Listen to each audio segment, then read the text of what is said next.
Okay, so we are now slightly switching gear, focusing on sialic acid.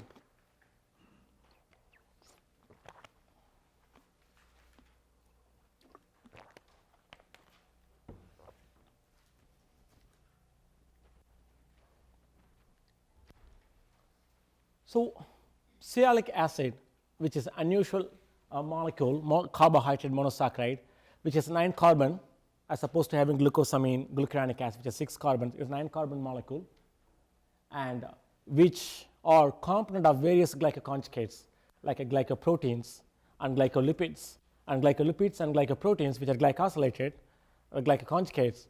If you look at the sialic acid occupies on the terminal position of the glycan part of the glycoconjugate.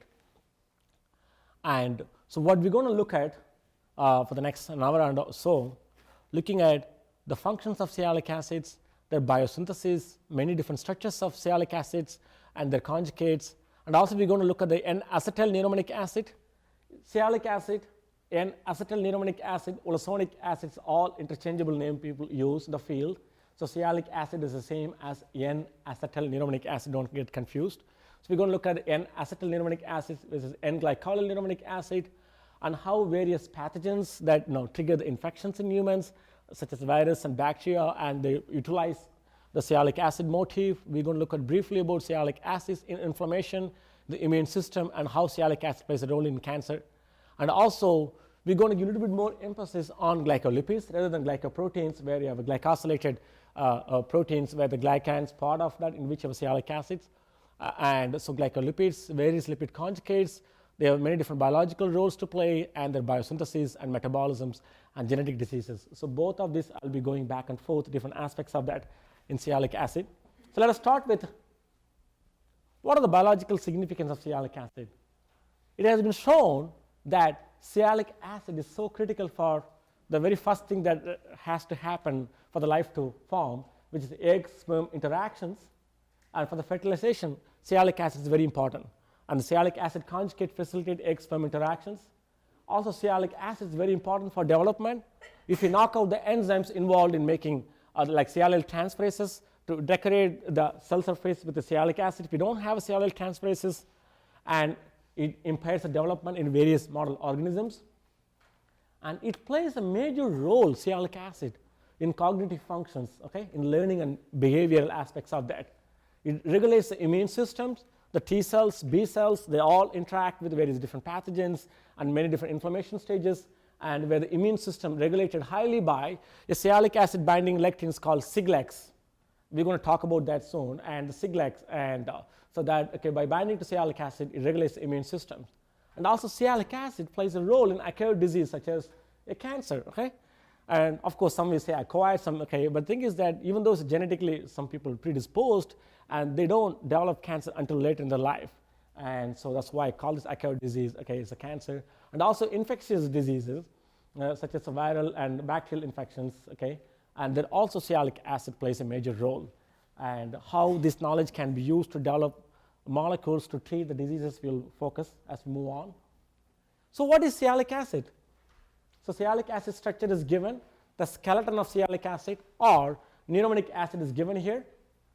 And unlike the glucose and glucosamine, and which has a reducing aldehyde group, and it has a this is a reducible sugar, but it has a keto group, because once the hydroxyl group, this is the arrow back, it opens a ring, it's a keto sugar.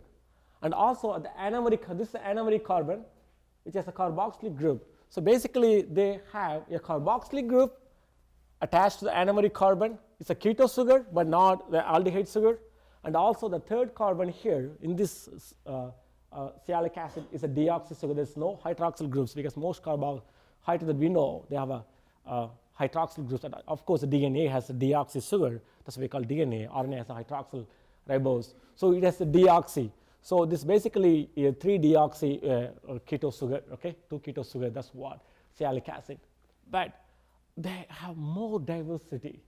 It's primarily because this molecule can be acylated, many different hydroxyl groups. It can be just 9-O-acylated, or it could be 7-8-9-acylated, or it could be 7-8-diacylated, 7-9, 8-9, 7-8-9, and also 8 groups can be sulfated.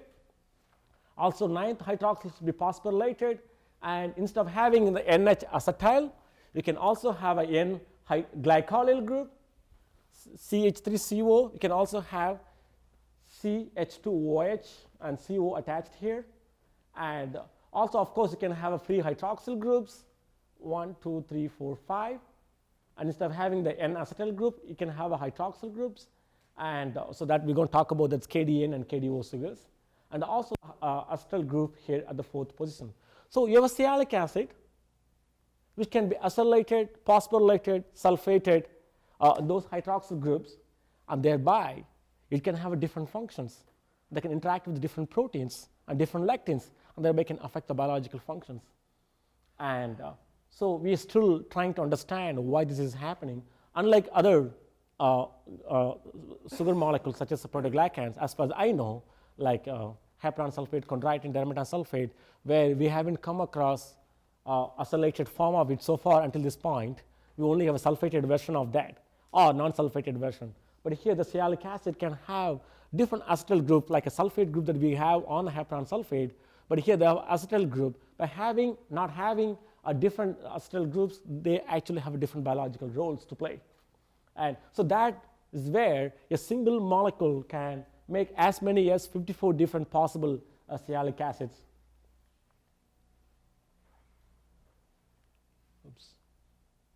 This goes back. No. Okay, one thing I just want to emphasize.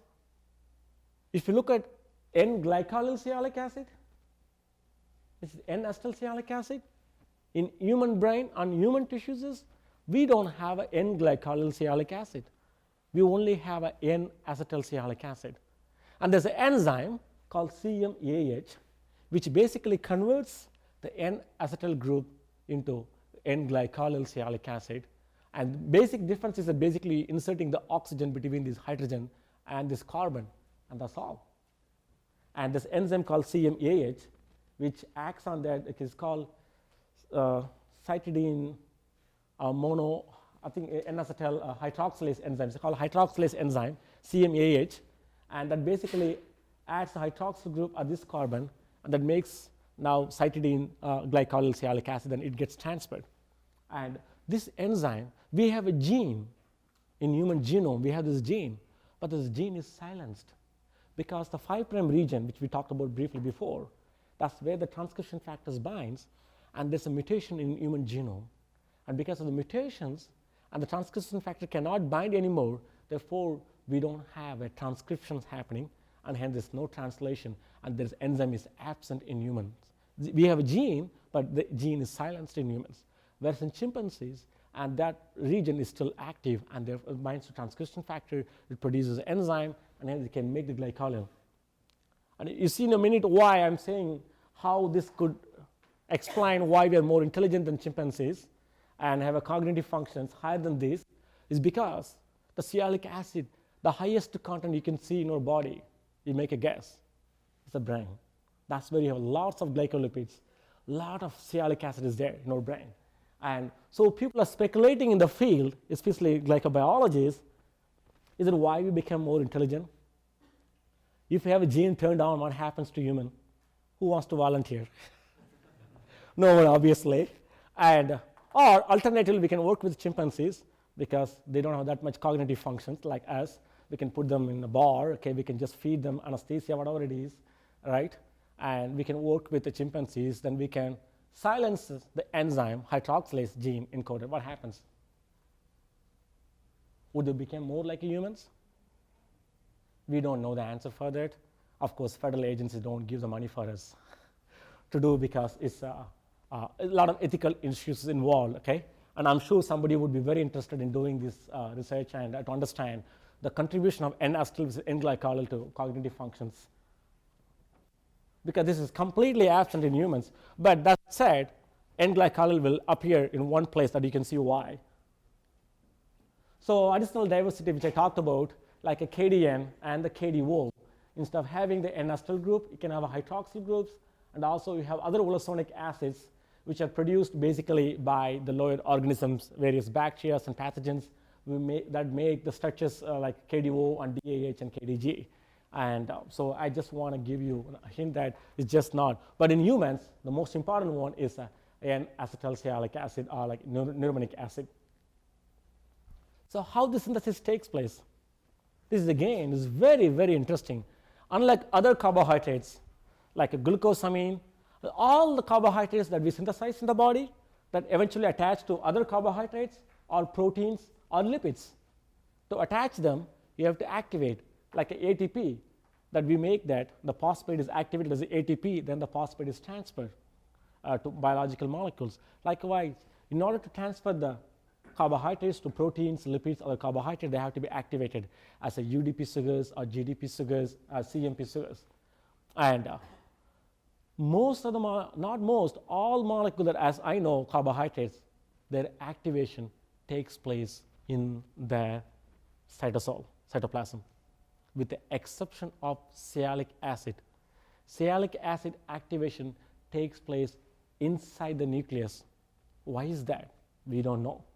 And the sialic acid activation, as far as I know, all the monosaccharides I know that their activation takes place in humans, occurs in the cytoplasm, with the exception of sialic acid. And this monosaccharide activation takes place inside the nucleus. And so what happens that you have the molecule, you start with the glucose, okay, and then it becomes a glucose 6-phosphate, and then become glucosamine, and then glucosamine, 6-phosphate becomes glucosamine 1-phosphate, and then you make the UDP glucosamine. Keep in mind, this is a UDP glucosamine, and the UDP glucosamine, then with the help of the enzyme called epimerase, which is a bifunctional enzyme, which epimerizes UDP gluconate into an acetylmanosamine, and then also UDP gets cleaved, so it has a kinase activity and the epimerase activity. It's a bifunctional enzyme which converts a UDP glucosamine into N-acetylmanosamine, and of course the UDP is get hydrolyzed, and then with the help of another kinase we make the mannose 6-phosphate, and then the mannose 6-phosphate condenses with phosphoenol pyruvate, which is not a problem. We have lots of phosphoenol pyruvate which comes from glycolysis. And so the phosphoenol pyruvate combines with the N-acetylmanosamine and becomes 9-phosphorylated N-acetyl acid, 9-phosphorylated. So 9-carbon molecule is made, until this point, is made in the cytoplasm. And then the phosphate gets cleaved off. So now you have a 9-carbon sialic acid, N-acetyl acid. All of these things takes place in the cytoplasm. And then it gets translocated into the nucleus.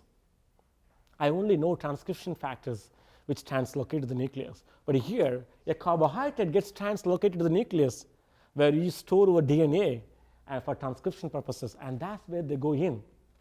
And they get activated as a CMP sialic acid. Okay? And then CMP sialic acid then gets transported into endoplasmic reticulums, and then they get into the vesicles, and then from the vesicles they get into the Golgi, and mostly they end up in going into trans Golgi. And trans Golgi is a place where the sialylation is taking place, and they go into trans Golgi where they get involved with the help of sialyl transferase, O-sulfotransferase, and O-acetyl transferases. And also one thing I haven't talked about, O-methyl transferase, they can also, the sialic acids or N-acetylmanoic acid can undergo methylations. And so they start decorating the glycoconjugates with very different sialic acids, sulfation, phosphorylations, and methylation, and so forth, acylation. And then they get secreted into cell surface. And also another enzyme is called esterases, which cleaves the acetyl groups, which you're going to talk about it. And also we have sialidases and esterases which are located in the lysosomes. So this is how the catabolism takes place. But the most important thing is that the 9-carbon sialic acid synthesis occurs in the cytoplasm and then gets transported into the nucleus where they get activated as a CMP sialic acid. That gets into the trans Golgi, primarily into trans Golgi, where with the help of sialyl transferase, O-acetyl transferase, sulfotransferases, now they get decorated with various glycolipids and also with glycoproteins, and then they get excreted in cell surface, and where they play a major role. So this slide talks about all different possible glycoconjugates that exist with respect to sialic acid. So sialic acid can be linked to the galactose or galactosamine, through alpha linkage through 2,6 or 2,3. Okay, sialic acid alpha 2,6 galactose, sialic acid alpha 2,3 galactose, sialic acid alpha 2,6 galactosamine, sialic acid alpha 2,3 galactosamine, and also sialic acid can condense with another sialic acid. They have a sialic acid alpha 2,8 sialic acid linkage, and all of the possible structures are shown here. And so you have sialic acid alpha 2,8 linkage, sialic acid alpha 2,6 galactose, and sialic acid alpha 2,6 galactosamine, and sialic acid alpha 2,8 sialic acid. Then you also have sialic acid alpha 2,3 galactose, and you also have sialic acid alpha 2,3 galactosamine, so which is not shown here. Okay, so you have sialic acid alpha 2,3 galactose. So as with the various color codes are shown, many different sialic acid based on their linkage and attachment, and they are catalyzed by sialyl transferases, and there are about 24 sialyl transferases exist in humans, in eukaryotic and in nature, and those 24 sialyl transferases transfer the CMP sialic acid into various glycoproteins and glycolipids to make many different gangliosides and sialylated glycolipids and sialylated glycoproteins. And there's only about 24 enzymes are there, and this part of the slide shows that how the N-acetyl manosamine or glucosamine get epimerate, makes UDP glucosamine, and then it becomes MANAC, and then becomes MANAC 6-phosphate. The NURAC, the structure is shown here, and then becomes a NURAC, N-acetyl acid, and gets activated in the nucleus, and then gets transported with the help of CMP sialic acid transported, and then gets into the Golgi. And most of the reactions, as far as I know, occurs in the trans Golgi network and end up in making all these complex glycans. There are only 24 enzymes are there. And with respect to the enzymes which break them down, there are 4 neuramindases are known. Neuraminidase 1, neuraminidase 2, 3, and 4. There are 4 different neuramindases and which are produced, and also the KL, which is another neuraminidase which is recently found. And so we have total 5, 1, 2, 3, 4, and KL. And I think neuraminidase 1, which is secreted into extracellular matrix and in the lysosomes, and 2, which is located primarily in the lysosomes, and then I think 3 and 4 are, I think 4 is extracellular, and 3 is basically primarily located in the various internal organelles of the cells, and they're localized. So but we have 24 enzymes, sialyl transferase, which does sialic acid conjugation, and we have 5 different enzymes which remove the sialic acid from the glycoconjugates. And so there is a constant amount of sialic acid attached to cell surface exists. So there is a dynamic regulation of the levels of sialic acid you attach to the glycoconjugates with the help of glycosyl transferases, in this case sialyl transferase and sialidase. So sialyl transferase, which adds a sialic acid, sialidase, which removes a sialic acid, and so there's a continuous dynamic regulation of how much sialic acid you put on the cell surface through glycolipids and glycoproteins, and that controls a cell behavior. Because all the sialic acids, whether you have it, you don't have it, that affects with what kind of protein they interact with and what kind of growth factor they interact with. So the 3 major proteins which affect the sialic acid biology, they are listed here: galactins, selectins, and siglecs. So selectins are again a molecule we'll come across which are expressed in the endothelial cells. They call E-selectin. By platelets, they call P-selectins. They also expressed by leukocytes, they call L-selectins. And those selectins binds to a specific sialic acid containing a molecule called sialyl-Lewis X, sialyl-Lewis Y, and so forth, sialyl-Lewis A. And siglecs are again the selectin-like molecule, but they're different siglecs. And so this siglecs, which stands for sialic acid binding IgG-like lectins. They have IgG-like domains, and that's what they call Ig lectins, say siglecs.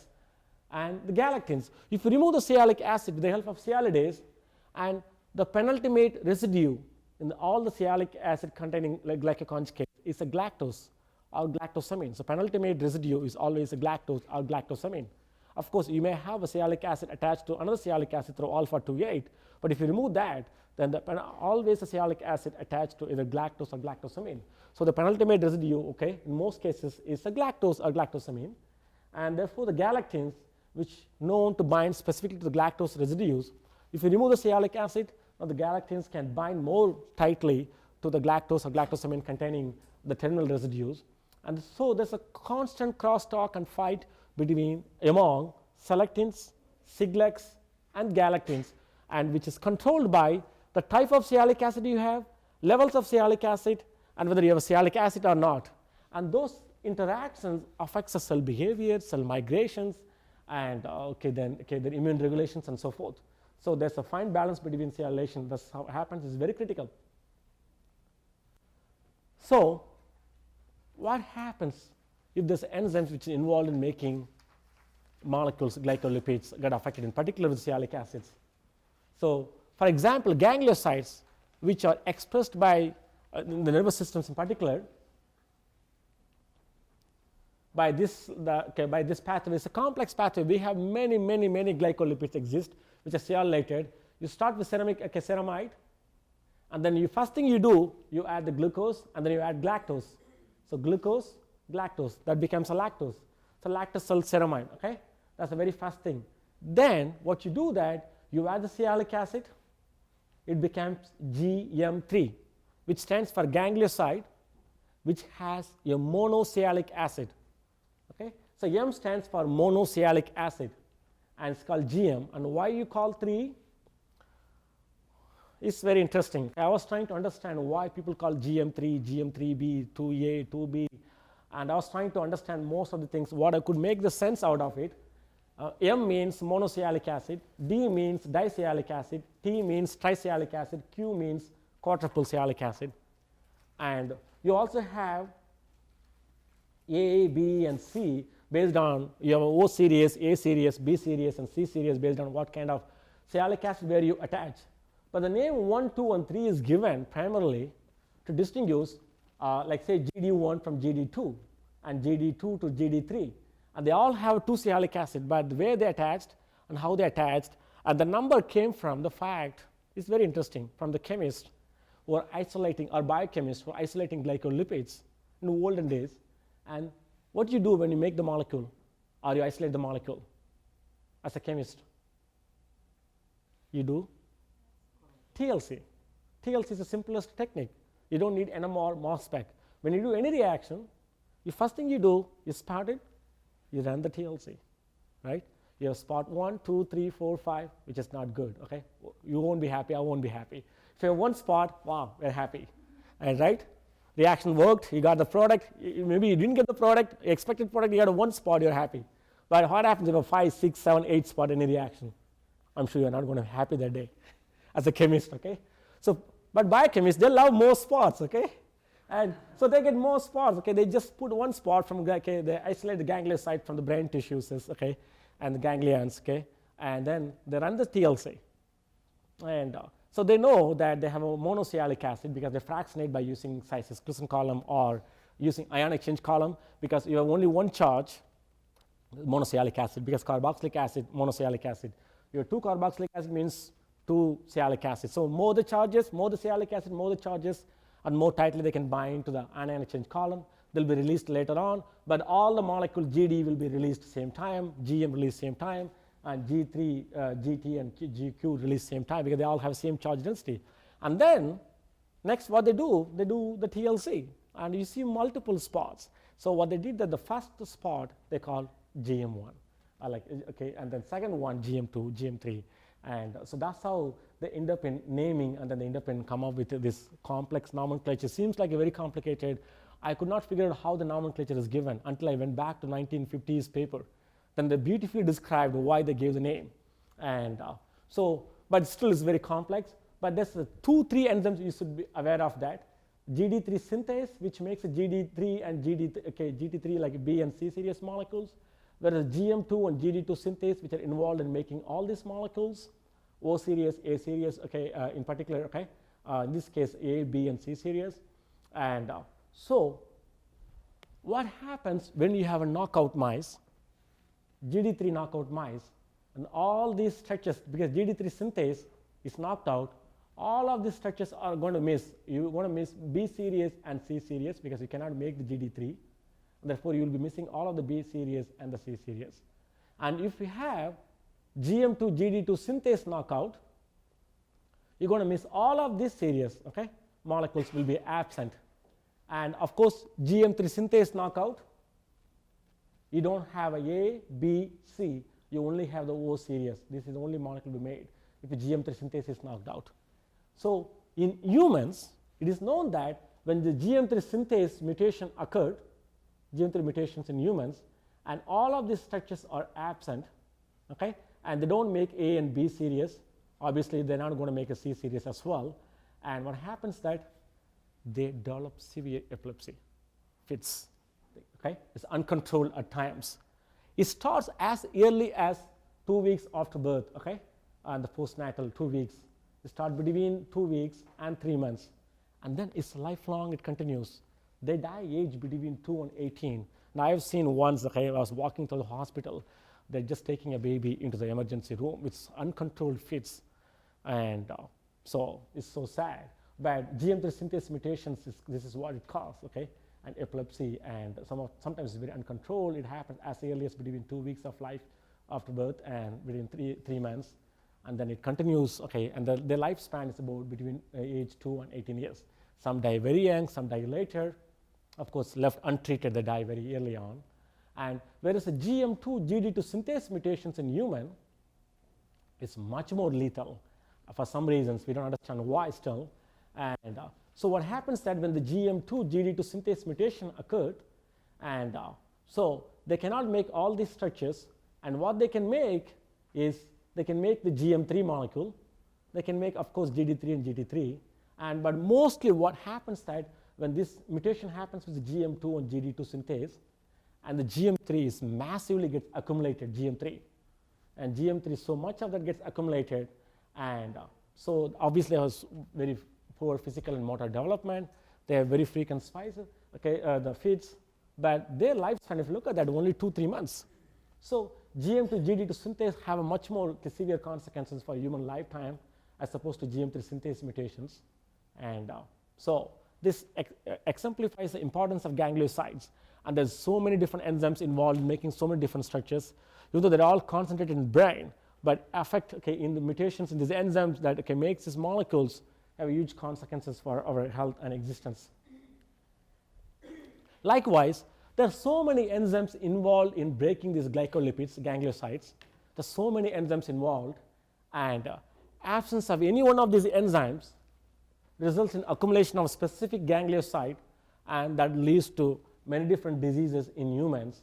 And they call, okay, and GM1 gangliosidosis, Tay-Sachs disease, and then also they call Fabry disease, Gaucher's disease, Sandoff disease, and so forth. No matter what of the name that you want to give to explain the absence of the specific enzyme, there's a two major things that you come across in this human population defecting that. One is mentally they're retarded. All of them, no matter what disease that you have, they're mentally retarded, many of them. And they also have a skeletal deformation. And so this tells you these gangliosides synthesized by these enzymes, mutations of the synthesizing enzyme have huge consequences. Also, there's many enzymes involved in breaking these molecules. Absence or mutations in the enzyme's activity results in accumulation of these molecules in brain or nervous systems in particular, and that have a huge effect in brain development and functions. And so they are synthesized, they're metabolized, full stop. And if you don't have it, either one of them, it has huge consequences. They're constantly made, constantly broken. I don't understand why you have to make it and then you have to break again. But you make it, you break it, okay? Otherwise, they accumulate and it affects our balance of health, okay? And that leads to disease. So there's a number of enzymes involved, okay, which also does remodeling on the outside the cell surface. And in particular, neuraminidase acid, neuraminidase 1, neuraminidase 3, and the KL, which are secreted outside the cell. And then they can remove the sialic acid from the cell surface, and thereby they can modulate the biological actions of sialic acid.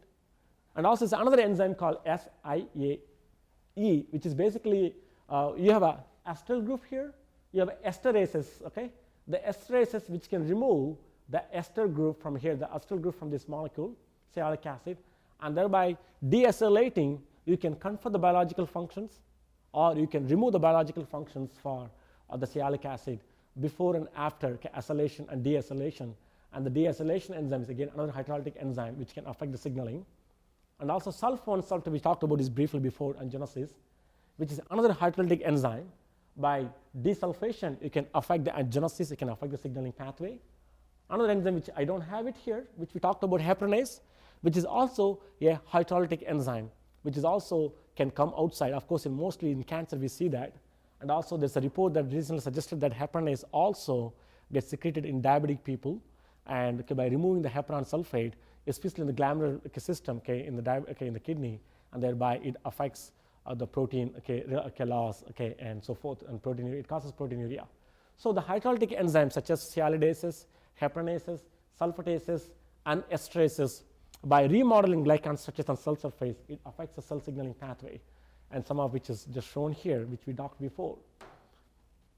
And one classic example I want to talk about neuraminidase enzyme here in particular, and that by the GM3, it often associates with the EGF and EGF receptor. And EGF receptor, they need to be dimerized. EGF binds to EGF receptor, but it has to be dimerized to EGF receptor, and that triggers the signaling. Okay, when you have the GM3, then this just prevents the EGF receptor dimerization, and thereby it prevents the signaling here. But when you remove the sialidase enzyme, neuraminidase 3, and the sialic acid is removed, and now what happens is that the interactions is lost. Now EGF receptors can dimerize, and then they can just trigger the signaling. And as you know that in many other cancers, EGF receptors are hyperactivated, and it's possible that the sialidases get secreted into the extracellular matrix in the tumor patients, and thereby clipping off the sialic acid GM3, sialic acid, and thereby it can facilitate EGF receptor dimerization, okay? And therefore that results in uncontrolled growth. And in particular, EGF receptor also triggers, especially invasive cancer, they've seen EGF receptor overexpressed, and the dimerization happens.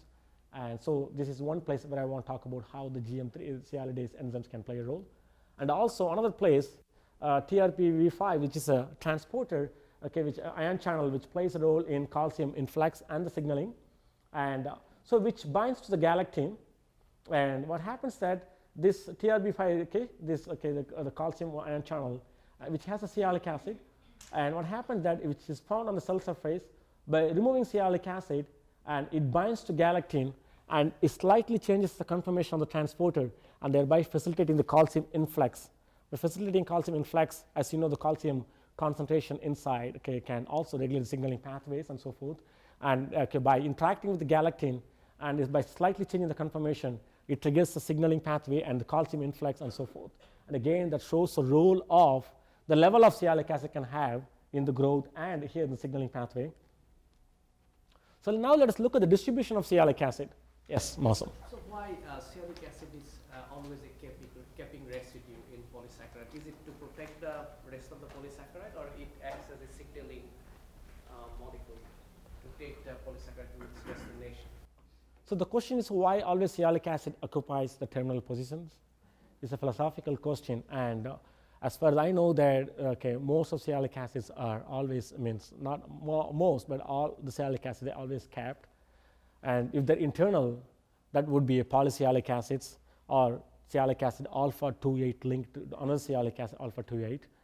And so some places sialic acid plays a role in a positively, another place it plays a role negatively.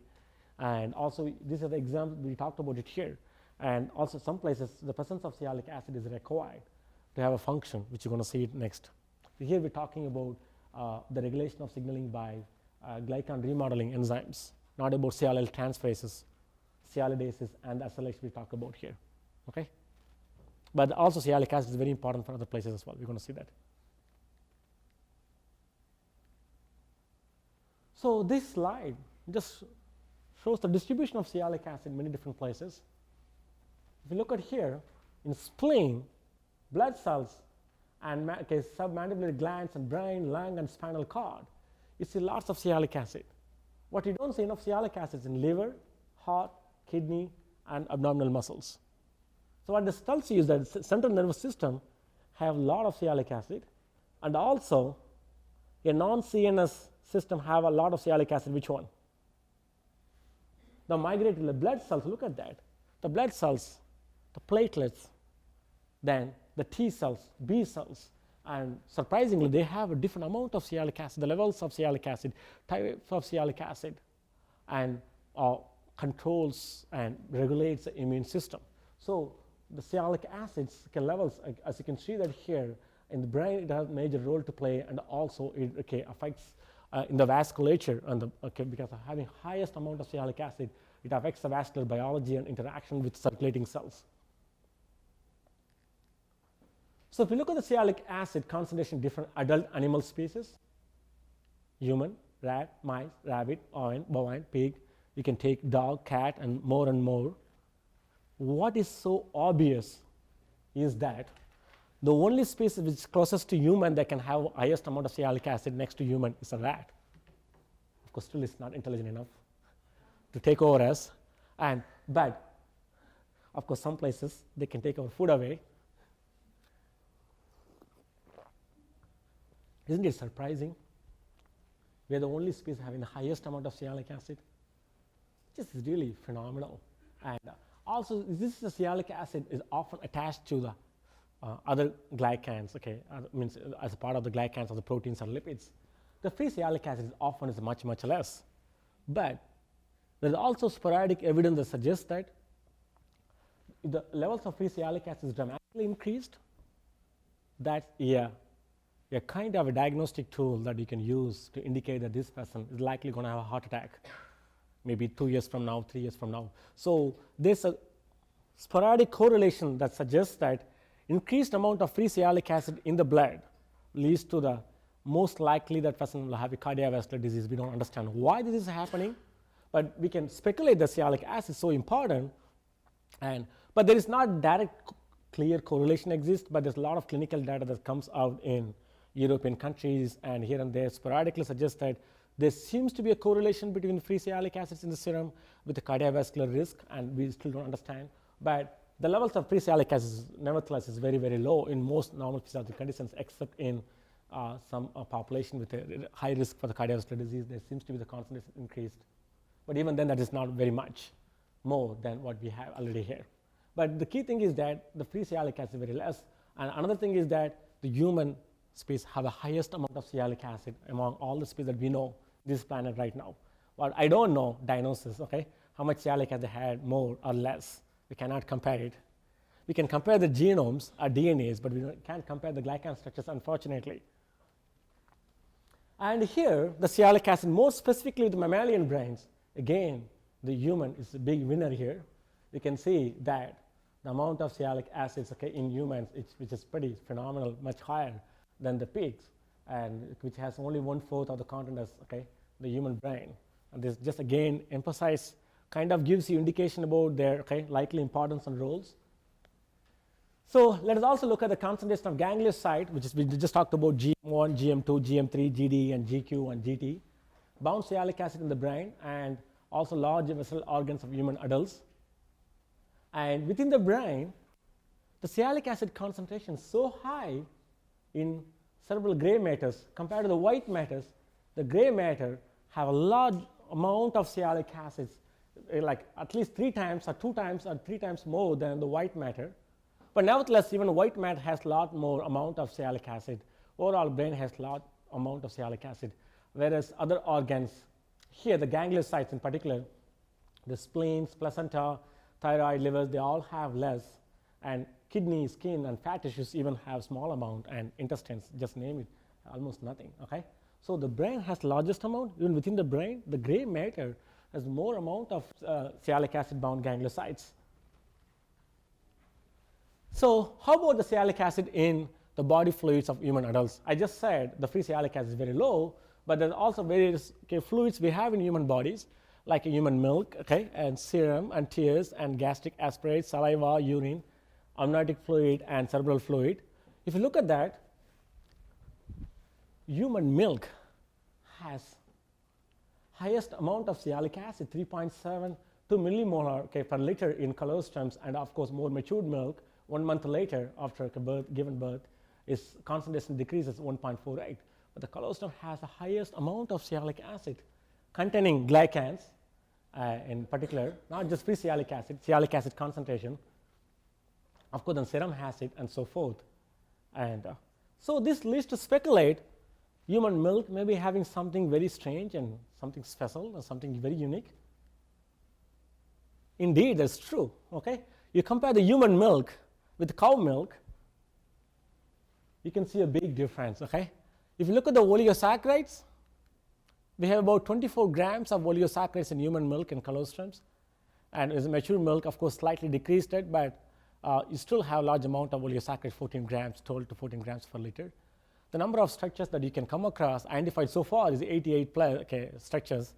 And if you look at the sialylated types, about nearly half of the oligosaccharides found in human milk are sialylated. And of course, sialic acid concentration is also very high in colostrum compared to this mature milk. And of course, all of sialic acid is an N-acetyl neuronic acid.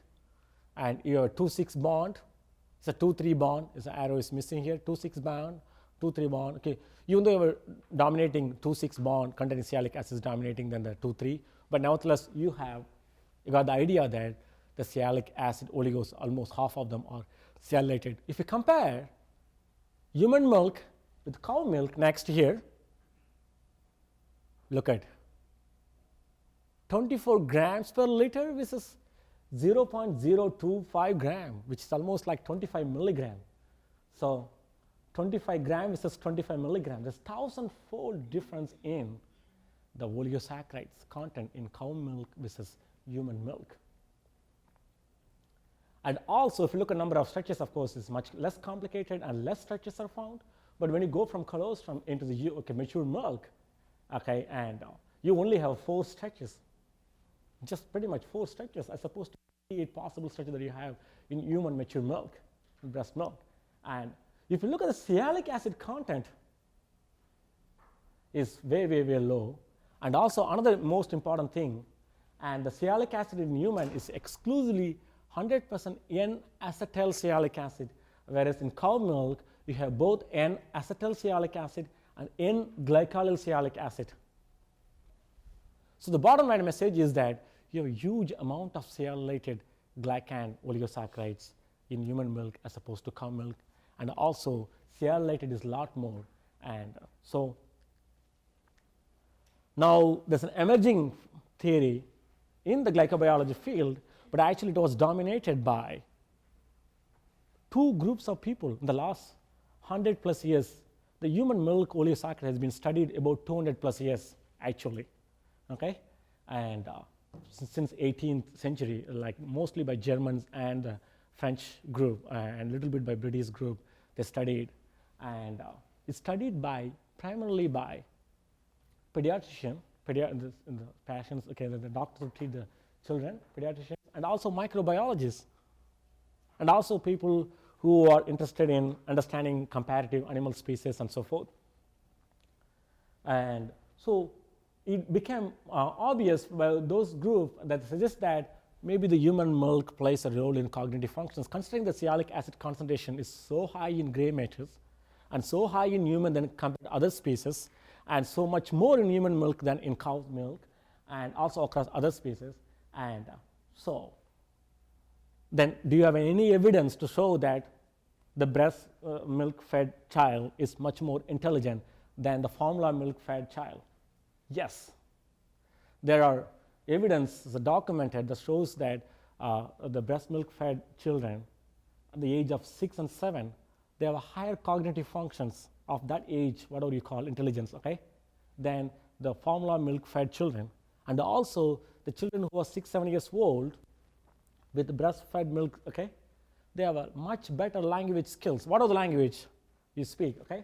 They have much better language skills than the native corresponding language spoken by the children with the formula milk. That's pretty fascinating, isn't it? So there's a lot of hypotheses on how the sialic acid plays a role in memory formations. They are linked at the end of the day to neuronal wiring and synaptic plasticity, synaptic strength, and so forth, action guidance and growth and regenerations, all those things, which I'm not going to get there, but you get this message. This is very important. And so also they found that when an infant fed with breast milk, okay, the human milk, they are less prone for bloody diarrhea than the one that's fed with a formula milk. This also suggests that maybe this human milk oligosaccharides, HMO, what they call, or sialylated oligosaccharide, have some protection it provides a newborn infant. Keep in mind, it's just a newborn infant still trying to adapt to this world. Before it was in a very nice, comfortable place, but now exposed all of a sudden to all different kind of craps, right? Pathogens, inhale, whatever you inhale, is not the most ideal place. But they have to adjust and accommodate so quickly, otherwise what happens? They would die. So maybe this human milk oligos, in evolutionary reasons, okay, and also especially humans, and have this system that we need to have to protect us, okay? And also human are the only species, of course, other than that, another species that I come across, elephant, also have a large amount of time gestation to just become adult, okay, it's a long time. And it's found that it's possible that the reason why people have formula milk fed, they have diarrhea, maybe it's because of the bacterial system that we have, the bacterial colonies that's growing in the intestine. It could be very different. The pathogenic one, the bad ones, maybe they're growing much better with the formula milk, whereas when you give the human milk, the bad ones cannot grow much better, whereas the good ones can grow, okay? The bad ones are shown in blue and the good ones are shown in green. So basically some of the sialic acid containing glycans are used as a precursors by these pathogens, by the bad ones, therefore they were excluded, or the good ones can use them but the bad ones cannot use, and therefore we have a selective colonization of the good ones, the bad ones get eliminated. That could be very possible. And also it's possible this oligosaccharides can function like anti-adhesive molecules, because you have a lot of sialic acids on the intestinal epithelial cells, and also you have bacteria, and they always need to bind, okay, to some host cell surface. They could bind to sialic acid molecules because they have lectin-like molecules. And by having this HMO, human milk oligos, now they would be competing with cell surface bound oligosaccharides, and thereby now we can selectively sequester the bad bacteria, and thereby we can provide the protection against infections and bloody diarrhea in humans. And so and also they can modulate the immune systems. They also look at the T4 and T8 cells in the breast-fed milk, and also like the formula milk. They found that there's a T8 and T4 cell population. There's a differences in the T4 and T cell population, and in particular, they found that IL-4 levels are a lot more, okay, in with a formula-fed milk than with a breast-fed milk. So it suggests that IL levels are different, IL-4 levels are different, and the T cell and T4 and T8 populations are different. So that might also suggest that maybe we have different immune tolerance and we have much better protections. It's possible, we don't know exactly, but all these things are now growing on. With this, now there's a lot of companies are making this formula milk and selling it, like you name it, like Pediasure, Nestle, and all these companies. Even we bought a lot of things for our children too, okay? And so now I'm always wondering, okay, so it's better to just give exclusively just the breast milk as opposed to giving formula milk. And so there's so much of cognitive functions, and it's speculated that when HMO milk fed infant, they have different glycans than the one without fed. And actually the HMO, human milk fed infants, they have a higher amount of gangliosides. Not so much, but definitely they have a higher amount of gangliosides in brain than in the infants which are fed exclusively on the formula milk. All these things lead to speculate that it provides some level of protections and provides the cognitive functions for the infant. And also now there's a growing field of interest in, is that doing any good for the mother who gives this milk? And so there's also a lot of bacteria growing in the epithelial cells in the mammary gland. And it's possible that this HMO not only gives some kind of protection for the infant and also for the mother as well, by selectively affecting the cell populations and other possible pathogens and so forth.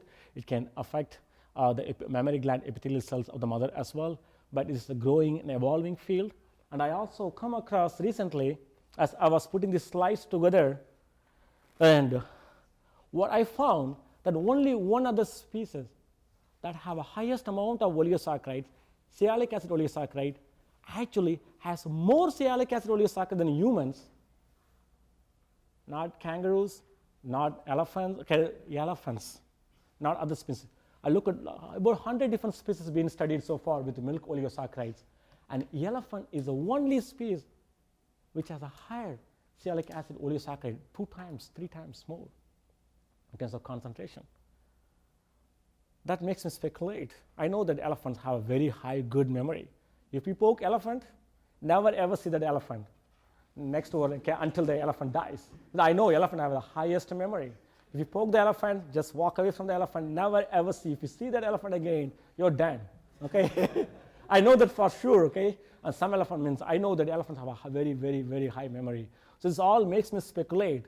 Definitely the sialic acid, okay, content of oligos, okay, not just the cognitive functions, may just have other roles as well. But at least it's obvious to me that the elephants have a higher memory.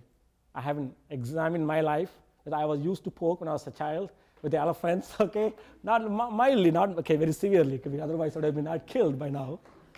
Yes, Prem. These speculations, are they based on clinical diagnosis, or do you have any specific, very rational studies where they found that the compositions are different when you fed with breast milk or formula?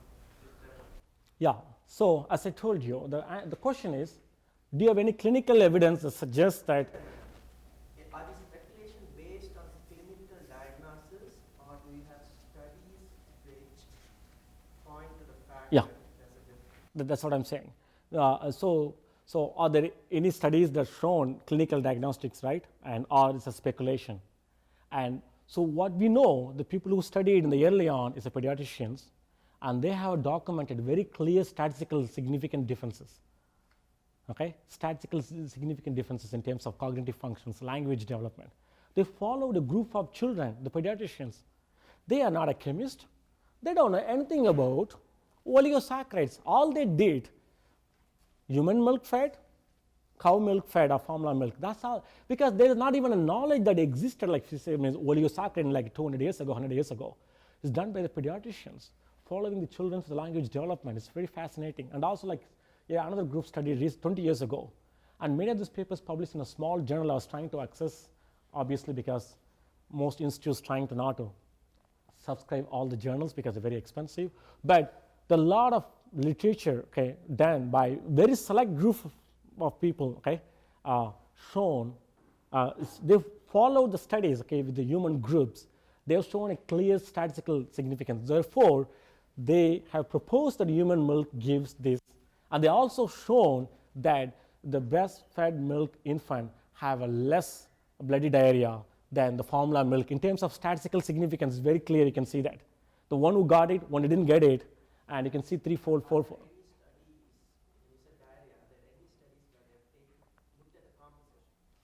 Yeah, only place they look at the composition is here. When the infant who died very early on, and the infant, okay, who died without giving the fed, for other reason they died, and they look at the brain and the ganglioside levels, and they found the different amounts of ganglioside. And, okay, they're shown this one here, and also there's a German group. I was so amazed. And what they did, okay, they fed mother, okay, the breastfeeding, okay, the woman giving the milk to the child, newborn infant. They give a carbon-13 labeled glucose. Carbon-13 is non-toxic. Carbon-14 is already labeled. You don't want to do that, okay? Just don't do carbon-14. Carbon-13, okay? That's okay. Carbon-13. They give carbon-13 glucose as opposed to normal glucose. Normal glucose is fine, but they don't know what's the trace. You cannot follow. So the mother who took carbon-13 glucose, okay, orally, and then they look at the breast milk, and they have a carbon-13 incorporated in the breast milk. Obviously, when you take a carbon-13 glucose, you expect to see some oligosaccharides carbon-13 labeled. That's good. And then they look at the milk composition, so the carbon 13 is there, and then they give that to the infant, the breastfed milk with the carbon 13 labeled glucose taken by the mother, who secretes carbon 13 labeled oligos taken by the infant, and then they collect the feces, okay, and the waste, urine, and so forth. They look at the oligos, carbon 13 labeled. They do see the oligos, saccharides, and also they look at what kind of bacteria are there in the feces, okay? And they found that the breastfed milk versus formula-fed milk, they can see different levels of the microbial species in the feces as opposed to the formula milk. So there's all these studies done by different people. Pediatricians studied cognitive things, and then look at the microbiology studied, but what was lacking is that a kind of giving molecular evidence, documentation. And then the last 1940s onwards, people started studying the carbohydrate structures, biochemists. Okay, biochemists started with, and then by mass spectrometries, and then by chemists. And then we, as you asked the question, there's a clear link exists. Can I give you a proof? That's when this group, maybe they have a crosstalk between a chemist and a pediatrician microbiologist, and then they studied together, and this is the outcome of using the carbon 13 tracer, and is published surprisingly not in Nature or not in Science, in a small journal. So phenomenal. This requires a lot of energy and resources and to follow this through. So this tells you how so much work is done. By now, that evidence is shown by non-glycobiologists. Now the glycobiologists here are jumping into this area and, oh, this is very important. We're going to work on it, and now they're proposing and postulating a number of things. And so there's a lot of evidence that's been acquired through carbon 13 traces and also in clinically studies. I didn't have a time to go in detail, so now you asked me questions that I had to go through everything in detail. Okay, that's what is done. Okay, any more questions? Okay, good. So let's move on a little bit other topic. So hyposialyation has linked in human population a disease called distal myopathy, and their muscle system is so weak, and but most of the muscles are weak except the quadriceps leg muscles are fine, but all other muscles are very weak. And this came out from genetic studies done with a small group of Iranian Jews, and they're often very isolated. And so where they studied, doctors studied Jews who lived in Iran, Iranian Jews, and they found that they have extreme muscle weakness. And then they did all the genetic screening. And then what they found, that there's an enzyme, which we talked about it, right? Epimerase, which converts the glucosamine into manosamine, and then hydrolyzes the UDP part of it, and then becomes a N-acetyl manosamine. Remember that the very first slide, you have a UDP glucosamine, it epimerized to N-acetyl manosamine, and then UDP is get hydrolyzed, and then you use a kinase to add the 6-phosphate group, and that's the enzyme I'm talking about, the bifunctional enzyme, the epimerase in particular, which converts the UDP glucosamine into manosamine, 6-phosphate or 1-phosphate. And so that enzyme is mutated in this Iranian Jews population. So now there's a group in Japan, this is very interesting. So they went and created a mice, which is defective in the epimerase, C2 epimerase, which converts the UDP glucosamine into N-acetyl manosamine. So that would at least could exhibit some level of problem that we see in human population, which is distal myopathy, the muscles get weak. And so indeed, that's what they found. So what happened that when they have this genetically modified muscle, the mice they acquired, and they see that hyposialylation is there all along from the beginning, but the muscle weakness progressively becomes very clear. The first 20 weeks is fine, but it gets worse in 50, 60 weeks. And what is very interesting, they also find the amyloid deposition is increasingly. And they don't understand the cause of this, and they also look at the p-tau proteins, so the vacuoles also increased. So what is clear that when there's a C2 epimerase mutation in human population leads to the distal myopathy in human population, which is somehow recapitulated in the mouse model by this Japanese group, and this is a wild type mouse, and so this is a wild type mouse with so the knockout mouse obviously have less muscles and so forth, is more weak, and they recapitulated. But what is not quite clear is how this sialic acid and why this is important for muscle strength. So people speculating that maybe the sialic acid containing glycoconjugates is very important for the muscle cell, the stem cells for proliferation and giving them up, because muscles is constantly made. If I exercise, I feel good and strong. If I don't exercise, when I lift, what happens? All of a sudden, I get the back pain, I get muscle pain, and so forth. But if you train your body, the muscles can build up very nicely. If you don't train, muscles are gone. That's why I'm like this. Look, my students, they're stronger, okay?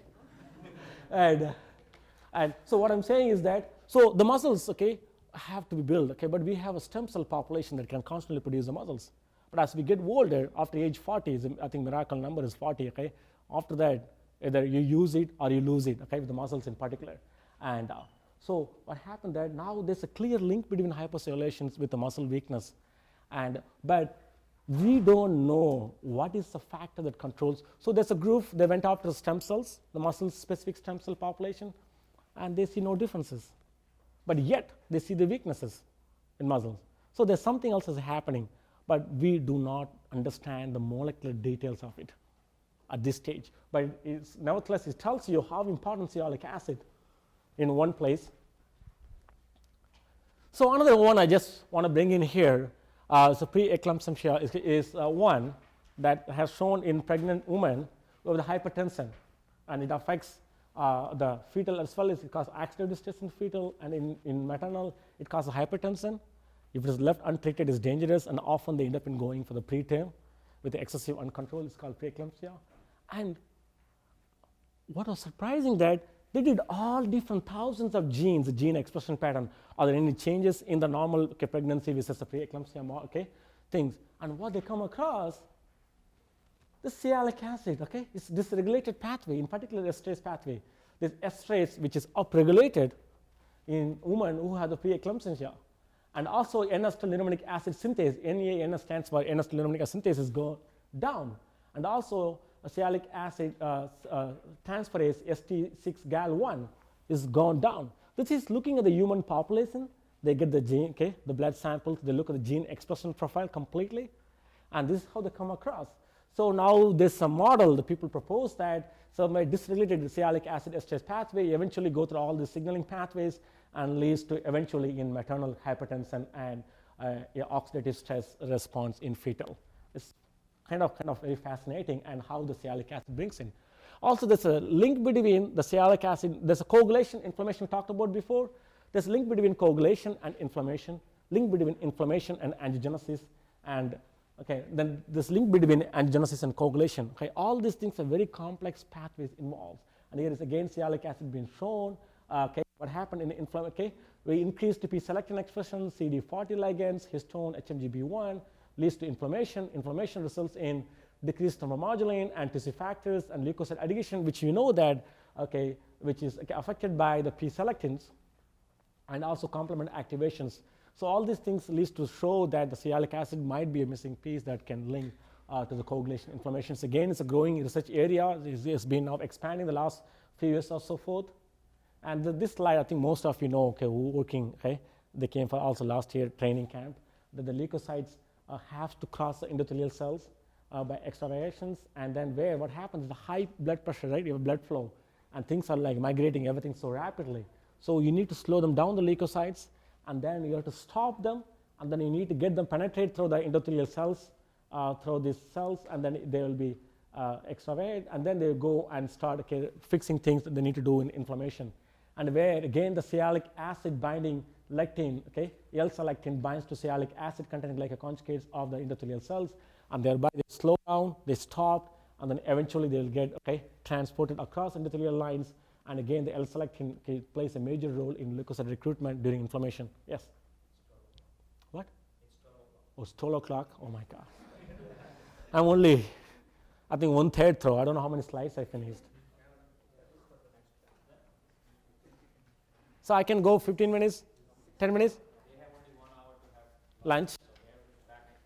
Okay. So let me just focus on this one slide and just let us done with it. Okay. And so if you want, I can pick it up later.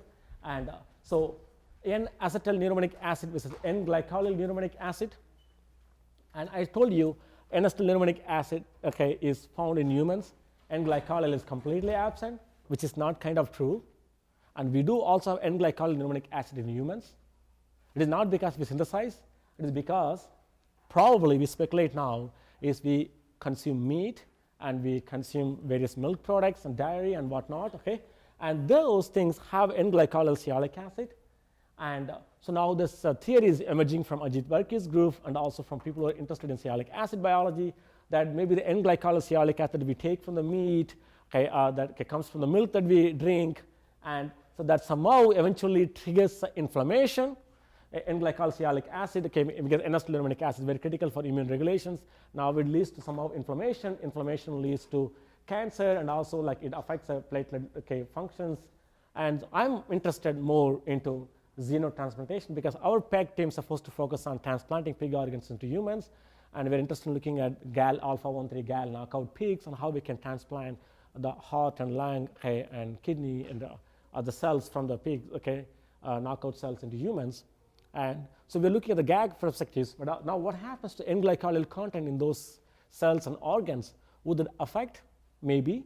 And so we just need to be aware of the fact that we are like, even though ours is a GAG-centric, but it also the sialic acid plays a major role, and in particular N-glycosyl sialic acid definitely found in pig organs and pig cells and tissues, and therefore we need to be careful when we're going to transplant the pig organs into humans, and we need to understand how it would trigger the inflammation and how it would affect the platelets and so forth, and all those things can lead to thrombotic complications and so forth.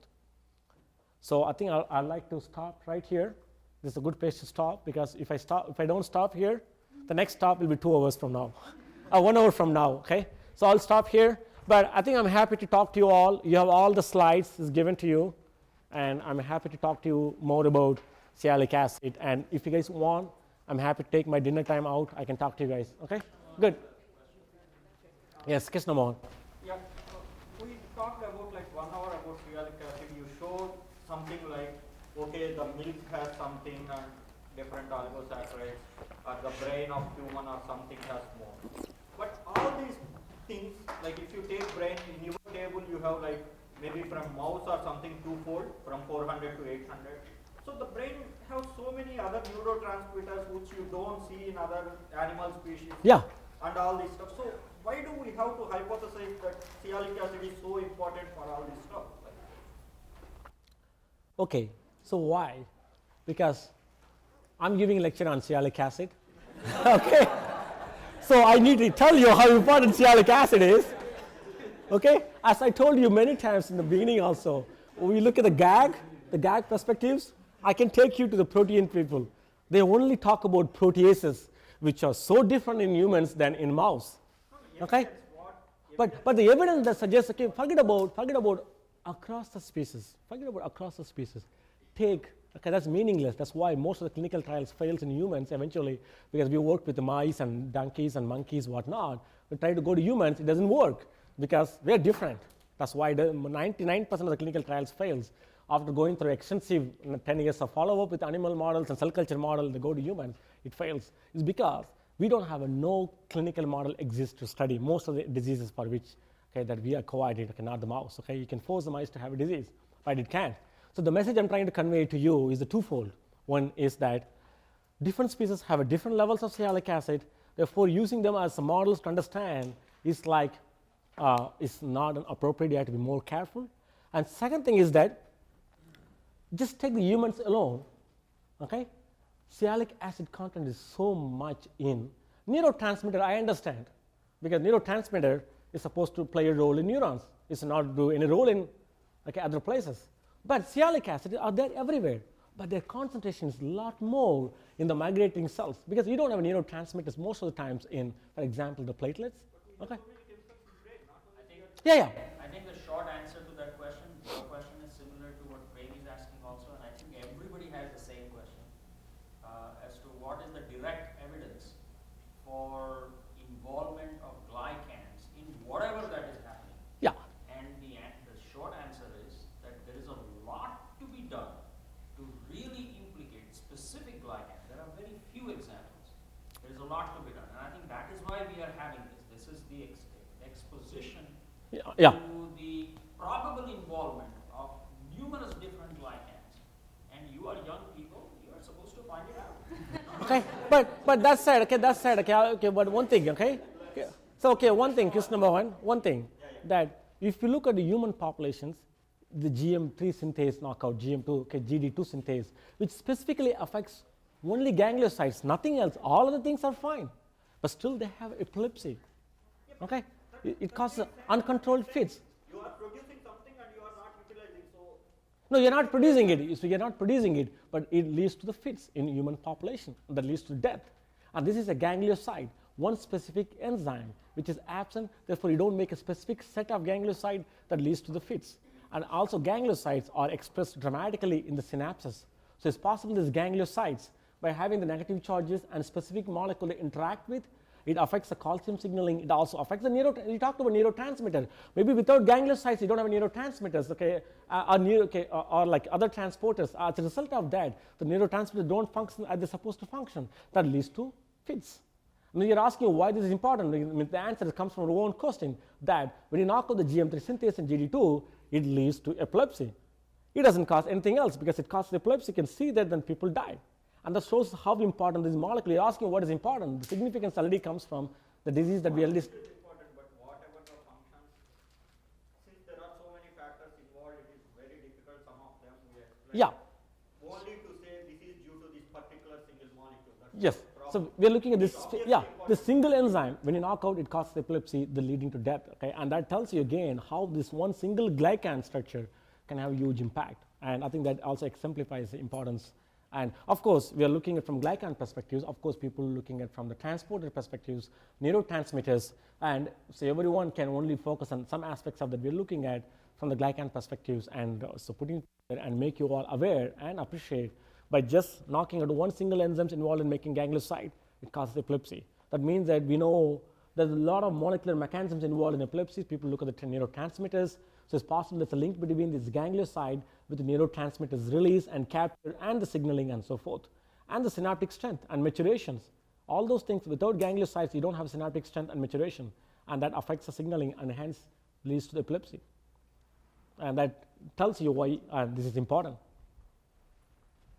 Okay. Good.